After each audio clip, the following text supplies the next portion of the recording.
Hello everyone, তোমরা সব কেমন আছো? আশা করি ভালো আছো। তো আমি অনেক ভালো আছি। নতুন ব্লগে ওয়েলকাম আর অনেক অনেক ভালোবাসা। তো সকাল সকাল বেরিয়ে পড়েছি। দেখো আমরা যাচ্ছি ৩ জন, সামনে আরও একটা গাড়িতে যাচ্ছে দিদি। তো বিয়ের পরে বলতেই পারো যে প্রথম এটা পুজো দিতে যাচ্ছি। পৌষ মাস মানেই হচ্ছে অনেক জায়গায় পুজো হয়, অনেক জায়গায় মেলা হয়। তো আমরা যাচ্ছি এখন পুজো দিতে। তো অলরেডি চলেও এসেছি, এখানটায় বাটা নিচ্ছিলাম, মানে আর কি সাজিয়ে নিচ্ছিলাম ডালা আর কি। তো এখানটায় প্রচণ্ড পরিমাণে ভিড় ছিল, যেহেতু আমাদের দেরি হয়ে গেছিলো যেতে, তো অনেক লাইন পড়ে গিয়েছিলো। তো ভেতরে সেভাবে আর কিছু শেয়ার করতে পারলাম না। দেখো যেটুকু পারলাম তোমাদেরকে শেয়ার করলাম। তো এইখানকার এই মন্দিরটা অনেক ভিডিওতে আমার আছে, দেখবে ভিডিও। এই মন্দিরটা সেভাবে আর দেখালাম না তোমাদেরকে। অনেকে যারা আমার কন্টিনিউ ভিডিও দেখো তারা অবশ্যই জানো। তো দেন তারপরে আমরা চলে আসলাম কি এদিকে পুজো টুজো দিয়ে বেরিয়ে পড়েছি। তারপরে মেলা, যেহেতু উপোস ছিলাম তো মেলাতে কিছু খেয়ে নিলাম, যেহেতু নিরামিষ খেতে হয় পুজো টুজো দিয়ে আর কি।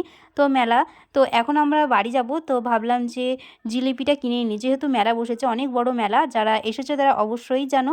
তো চলো, ভিডিওটা এই পর্যন্তই। তোমাদের যদি ভিডিওটি ভালো লেগে থাকে তো লাইক, কমেন্ট, শেয়ার আর সাবস্ক্রাইব করে দিও। তো ভালো থেকো, সুস্থ থেকো, টাটা, বাই।